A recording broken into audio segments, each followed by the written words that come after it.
In Ferncliff, Gladys comes to visit Sasha, who is rocking back and forth on her bed.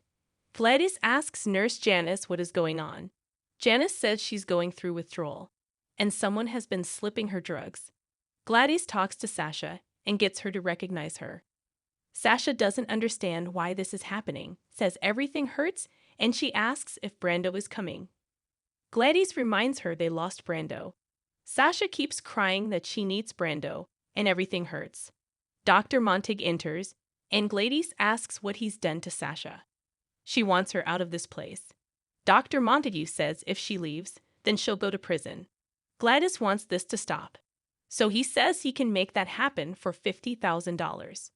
She doesn't have that money and can't liquidate any more of Sasha's stocks at the moment.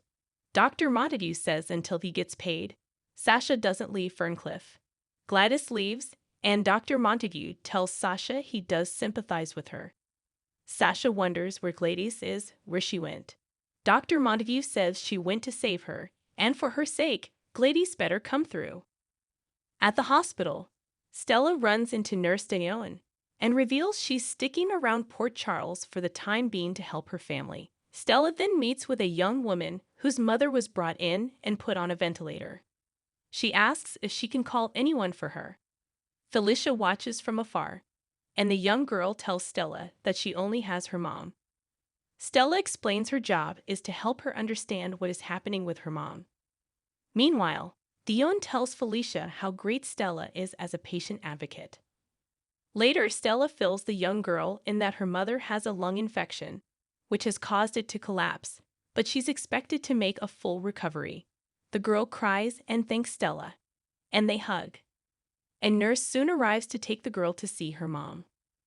Felicia approaches Stella and asks her about her job. Stella explains she's a social worker, and here she's a patient advocate. Felicia thinks it sounds like a rewarding job. Stella says it can be, but not all patients get better. Felicia asks if she has to be a social worker to be a patient advocate. Stella says she doesn't, and Felicia admits she's looking into a career change. Stella says being a patient advocate can be challenging, but rewarding. Anna arrives at Sonny's restaurant. He asks if she's hungry as he's been cooking for hours, and he's made a very special lunch. They sit down to a meal, and Sonny says he's sorry about her house. Anna admits it's hitting her harder than she thought it would. The stuff inside was just things, and she has to remind herself nobody was hurt. Sonny says it was still her home, where she felt safe, and someone destroyed that. Anna cries whoever is trying to ruin her life is doing a good job. Sonny asks if there is any progress on finding out who targeted her. She says she was with Dante this morning discussing it, but they have nothing. Sonny has been asking around about the shooting and wonders if there is a connection between the fire and the shooting. Anna doesn't know. She doesn't know if she's the target, or they both are. He offers her protection but turns him down just as she turned down Don's offer. Anna says she enjoys her privacy. Sonny just wants her to know he's available and has any resources to help her. Anna knows, but also knows he has challenges of his own. He says he's handling that. At Ava's gallery, she hears someone come in, and she grabs a hole puncher for defense. Trina arrives, and they both scare one another. Trina didn't expect her in today and asks how Avery is doing. Confused, Ava asks if something happened. Trina says the new nanny told Joss that Avery was sick. Ava ponders out loud that they made a mistake letting Pilar go, and she wants to give her another chance. Ava says enough about that and asks how Trina's summer is going, and how Spencer is. Trina doesn't know and suggests she ask Esme.